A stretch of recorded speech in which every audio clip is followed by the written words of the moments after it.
Supreme court of India ने राहुल गांधी को वीर सावरकर के मामले में जबरदस्त फटकार लगाई है, कड़ी फटकार लगाई है। शुक्रवार को एक मामले में सुप्रीम कोर्ट ने राहुल गांधी को ये समझाया, और समझाया तो क्या, निर्देश दिया कि आगे से आप फ्रीडम फाइटर वीर सावरकर के मामले में उनका अपमान नहीं करोगे या कुछ ऐसा नहीं बोलोगे जिससे उनको चाहने वाले, उनको मानने वालों का जो दिल दुखे या उनके सेंटिमेंट्स को हर्ट करे। आपको याद होगा, वीर सावरकर के मामले में राहुल गांधी बार बार कुछ ना कुछ बोलते रहते हैं, उनका अपमान करते हैं, वो उनको माफी वीर बोलते हैं और ये बोलते हैं कि उन्होंने खुद माना था अंग्रेजों को लेटर लिखते हुए, योर ओबीडियंट सर्वेंट का मतलब है कि मैं आपका नौकर हूं। तो जब वीर सावरकर ने एक्सेप्ट किया था कि मैं आपका नौकर हूं, उस बात को लेकर, उस लेटर को वो कोट कर कर कर वीर सावरकर का अपमान करते हैं। तो सुप्रीम कोर्ट ने इस बात को लेकर उनको कड़ी फटकार लगाई है। उनको समझाया गया है कि आगे से आप वीर सावरकर या किसी अन्य फ्रीडम फाइटर को लेकर उनका अपमान नहीं करेंगे। उनको सलाह दी गई है कि आप अपनी दादी से सीखिए।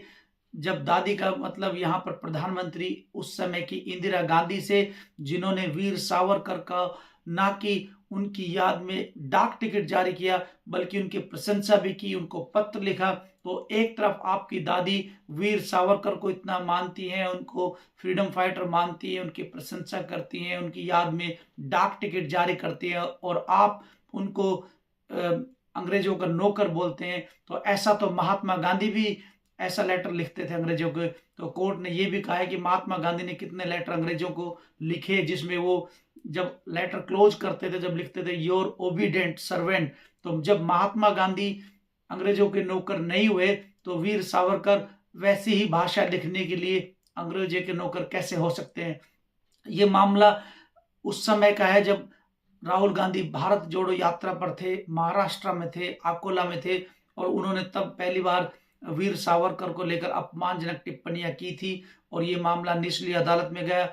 और इलाहाबाद हाई कोर्ट ने रिसेंटली राहुल गांधी को सम्मन किया कि आप अदालत में पेश हुई। उसी सम्मन के खिलाफ राहुल गांधी और उनकी टीम सुप्रीम कोर्ट गई और इस मामले को खत्म करने के लिए बोला। उसी मामले को सुनते हुए सुप्रीम कोर्ट ऑफ इंडिया ने ये टिप्पणियां की राहुल गांधी के खिलाफ और कड़ी फटकार लगाई। हालांकि उनको स्टे जरूर मिल गया, इलाहाबाद हाई कोर्ट के सम्मन के खिलाफ जो वो गए थे सुप्रीम कोर्ट, उनको स्टे जरूर मिला है। लेकिन स्टे के साथ साथ राहुल गांधी को सलाह दी गई है कि आप आगे से किसी भी फ्रीडम फाइटर, खासकर वीर सावरकर के मामले में सोच समझ कर बोलिए, अन्यथा सुप्रीम कोर्ट स्वतः संज्ञान यानी कि सुमोटो भी ले सकता है और आपके खिलाफ कार्रवाई भी हो सकती है। तो इस तरह देखा जाए तो जो लीडर ऑफ अपोजिशन है राहुल गांधी, उनको ये कोर्ट से एक जबरदस्त फटकार लगी है, और हम उम्मीद करते हैं कि आगे से राहुल गांधी ऐसे या फ्रीडम फाइटर या किसी अन्य मामलों में जहां पर किसी के सेंटिमेंट्स जुड़े हों या किसी की भावनाएं आहत हो सकती हो, वो ऐसे मामलों पर टिप्पणी करने से बचेंगे। लेकिन वो तो समय ही बताएगा राहुल गांधी कोर्ट की फटकार से कितना सीखते हैं या कितना नहीं।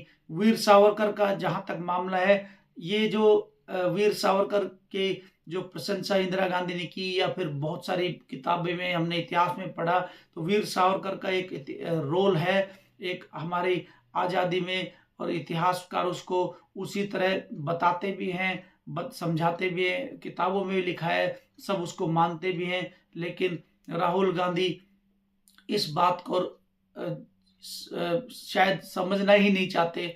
उनको लगता है कि वो कुछ भी बोल के निकल जाएंगे, लोग उनकी बातों को मानेंगे। लेकिन अब समय बदल चुका है, लोग जाएंगे, कोर्ट जाएंगे, और अब की बार अगर ये कोर्ट में मामला गया तो सुप्रीम कोर्ट ने तो खुद ही कहा है वो स्वतः संज्ञान लेंगे, तो राहुल गांधी के लिए कानूनी मुश्किलें आ सकती हैं। तो ये, और उसके बाद कल एक डेवलपमेंट और हुआ है, पुणे में भी एक अदालत ने उनको सम्मन किया है वीर सावरकर के मामले में। तो राहुल गांधी को ये एक डेफेमेशन का केस नहीं है, उनके खिलाफ बहुत सारे अलग अलग कोर्ट्स में मामले डेफिनेशन के चल रहे हैं, जिसमें वीर सावरकर को लेकर या किसी अन्य बातों को लेकर वो या किसी की जात को, धर्म को लेकर या कुछ ना कुछ ऐसा बोलते रहते, जहां पर वो कानूनी पछड़ों का सामना कर रहे हैं। तो अब राहुल गांधी एक लीडर ऑफ अपोजिशन है, उनको समझना चाहिए कि अब वो एक किसी अपोजिशन पार्टी के लीडर नहीं है जो कुछ भी बोल के निकल लेंगे। वो एक जिम्मेवार पद पर है, उनको संभल कर बोलना होगा। और जब सुप्रीम कोर्ट ने अभी ये उनको एक सलाह दी है, तो अब मैं उम्मीद करता हूँ कि राहुल गांधी, उनको ये समझ में आया होगा कि आगे से ऐसे कुछ भी बोल के निकलना मुश्किल है। तो इस वीडियो को अगर आपको पसंद आया हो तो लाइक करें, शेयर करें, सब्सक्राइब करें और मिलते हैं अगले वीडियो में। जय हिंद।